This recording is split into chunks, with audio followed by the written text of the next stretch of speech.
Silchar GC কলেজের ঐতিহাসিক কাঁঠাল গাছ মঙ্গলবার সকালে ভেঙে পড়ে। অল্পের জন্য প্রাণে বাঁচেন কলেজের এক অধ্যাপক। উল্লেখ্য, গত 29শে এপ্রিল রাতে হঠাৎ করেই ভেঙে পড়েছিল শিলচর জিসি কলেজের ঐতিহ্যবাহী কাঁঠাল গাছের একটি অংশ। আর মঙ্গলবার সকালে ঝড়ে বৃষ্টির মধ্যে পুরো গাছটি ভেঙে পড়ে। অল্পের জন্য প্রাণে বাঁচলেন কলেজের অধ্যাপক চন্দন পাল চৌধুরী।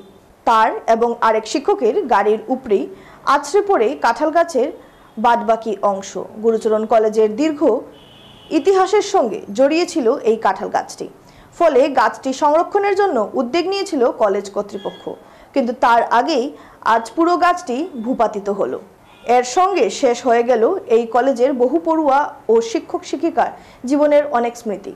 গত 29শে এপ্রিল যখন গাছটির একটি বড় অংশ ঝড় তুফান ছাড়াই পড়ে গিয়েছিল, তখন গাছটির বাদবাকি অংশও হেলে রয়েছিল।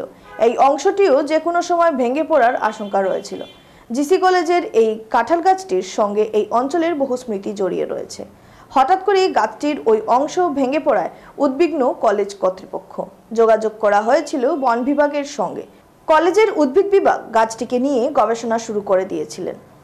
ঝড় তুফান ছাড়া ঠিক কী কারণে হঠাৎ করে গাছটির একটি বড় অংশ পড়ে যায় তা নিয়ে গবেষণা শুরু করে দেয় উদ্ভিদ বিভাগ। তবে প্রাথমিকভাবে মনে করা হয়েছিল কোনো ধরনের পোকা হয়তো গাছটিকে আক্রমণ করে ফাঁকড়া করে দিয়েছে।